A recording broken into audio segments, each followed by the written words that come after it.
Israel ने रविवार देर सुबह गाजा में हमास के प्रमुख के घर पर बमबारी की है। इस्लामी संगठन हमास ने तेल अवीव में रॉकेट बैराज दागे।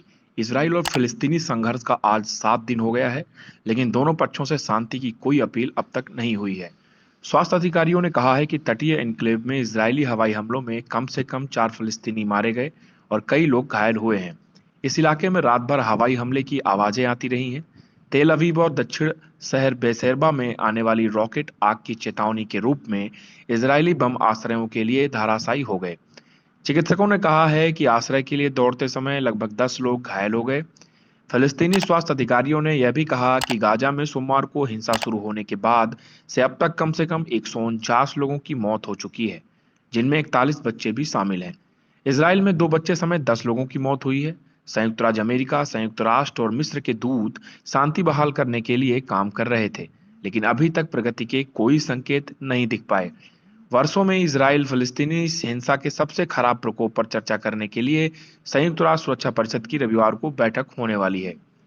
इसराइल और हमास दोनों ने जोर देकर कहा है कि वे अपनी सीमा पार करने से कार्रवाई जारी रखेंगे।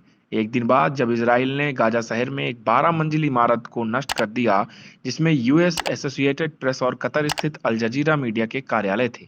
इजरायली सेना ने कहा कि अल जला इमारत एक वैध सैन्य लक्ष्य थी, जिसमें हमास सैन्य कार्यालय थे, और इजरायली सेना ने नागरिकों को हमले से पहले इमारत से बाहर निकलने की चेतावनी दे दी थी। मीडिया समूह एपी ने हमले की निंदा की और इजराइल से सैन्य सबूत पेश करने को कहा। समाचार संगठन ने एक बयान में कहा कि हमें इस बात का कोई संकेत नहीं मिला कि हमास इमारत में था या इमारत में सक्रिय था। अलजाला इमारत के हमले के जवाब में हमास ने रविवार को तड़के तेल अवीव और दक्षिण इसराइल के कस्बों पर रॉकेट दागे हैं। इजरायली प्रधानमंत्री बेंजामिन नेतन्याहू ने शनिवार देर रात कहा कि इजराइल अभी भी इस ऑपरेशन के बीच में है।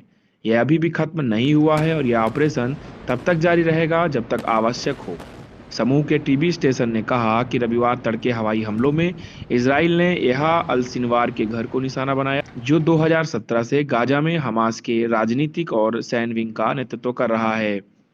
एक अन्य हवाई हमले में गाजा के एक न्यूरोलॉजिस्ट की मौत हुई है, उसकी पत्नी और बेटी भी घायल हुई हैं। हमास ने सोमवार को पूर्वी यरूशलेम में कई फलस्तीनी परिवारों को बेदखल करने के लिए एक अदालती मामले पर तनाव के हफ्तों के बाद तेज कर दी है, और शहर के सबसे पवित्र स्थल मुस्लिम पवित्र के दौरान फिलिस्तीनियों के साथ इजरायली पुलिस की झड़पों के जवाब में हमास ने रॉकेट हमला शुरू किया।